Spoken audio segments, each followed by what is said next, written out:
So this is from a Scientific American 60-second science podcast that I listen to. They're based on a study that's in the Journal of Psychological Science.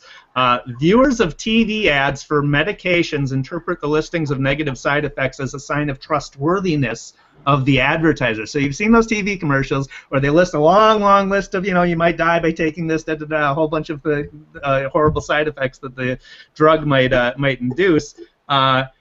Viewers were shown two different sets of commercials, one with warnings and one without warnings. The people who saw the warnings were initially less likely to purchase, but then when surveyed later were more likely than the other group to purchase these drugs. So consumers adapt to messages and interpret where a company who's going to put out these ads would be thinking, oh my God, we have to put these lists of horrible side effects in our ads. They actually increase sales. So benefits of transparency again, right?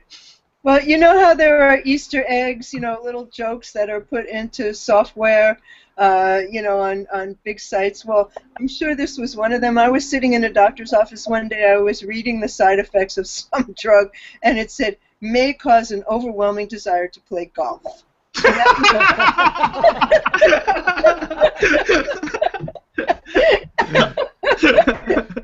You can just imagine, you're writing like you may hemorrhage through your fingertips and, your head may fall off and your left leg may become paralyzed if you take this drug and, and you might want to play golf overwhelmingly.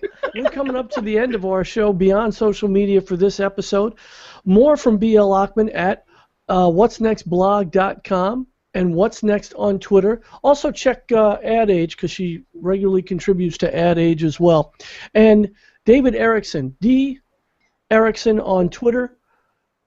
Also, the Daily Numbers on Twitter. The Daily Numbers on Twitter. Separate account where you could find David's comments on surveys and polls and opinion pieces. And then e-strategyblog.com is his blog. I'm Albert Marugi from ProvidentPartners.net. On Twitter is Albert Marugi. Thanks so much for watching the Beyond Social Media show. See you next week.